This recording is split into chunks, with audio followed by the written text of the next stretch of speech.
Ron's played many roles throughout the years, was editor of Prosa for quite a while, currently serving as president of SEI. And when we were planning this convention, I've spent my whole life living in the state of Wisconsin. The Native Americans are a huge part of the culture of Wisconsin, which I guess they are for pretty much everywhere across the United States, but I know especially it's a big deal here. If you look at the names of the towns, the rivers, the lakes, I mean, right here in Madison, Lake Mendota, Lake Monona, Kadashka, I mean, they're all Native American names. Wingra. So anyway, we're planning the convention. I'm wondering if anyone's available to do a talk about Native Americans on beer steins. And Ron says, oh, well, I can do that. Great, let's go for it. So, Ron Fox.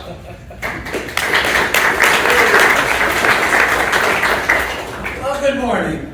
Good morning. Good morning. This talk is basically about the Native American Indian image on beer steins. But before I start, I have to preface it or set the stage. I've got 3 paragraphs I want to read that really say a lot that needs to be said prior to it.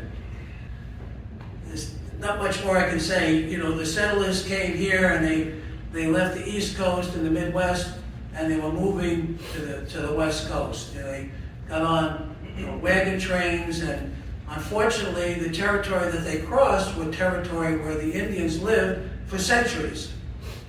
Created some strife. So what did the government do? They had a policy of undermining the Indians and making them look like they were the bad guys. Things like they're a bunch of animals and they're savages. So what changed? How did the perception of the American public change from savages to respected people?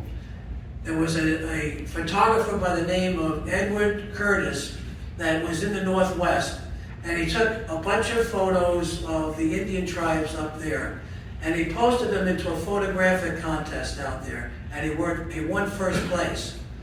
So J.P. Morgan got a hold of him in 1905 and wanted him to do a series of books that would document the Indian culture from one coast to the other, and he gave him $75,000 to do this over a 5-year period. $75,000 at that time was $2.5 million. That was the equivalent. So he went about doing that, and the photographs that he did changed the way people looked at the Indian people, and it was a very good thing that he did. Okay, now we'll get into the steins. Lennox was actually called Ceramic Art Company of Trenton, New Jersey. They made a series of Indian decorated steins. You have to understand, not anybody can wear an Indian headdress. That was relegated to the chiefs. You had, and it commanded a tremendous amount of respect from the rest of the tribe. And as the photographs were done by this Edward Curtis, it taught the American people that headdress meant something. Manning Bowman was from Meriden, Connecticut, and they made a whole lot of different steins, and they actually made the bodies for other factories and also made the lids for other factories. You see, it comes in 2 different colors. Here's when he was a younger man, and here's when he became chief. The most expensive of all the steins that have the Indian image is rookwood pottery. This is what they call the standard glaze. The image was painted with slip. It's slip painted.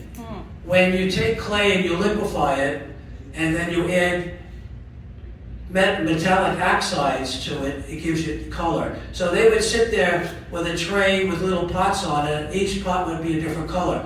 They had to be marked because they all looked the same when they were not fired yet. They don't bring the color out until they're in the kiln and fired, and then all the colors come up. if you could feel that, you could see that it's layered the way they painted it. It was a real hard way of manufacture, a real hard technique.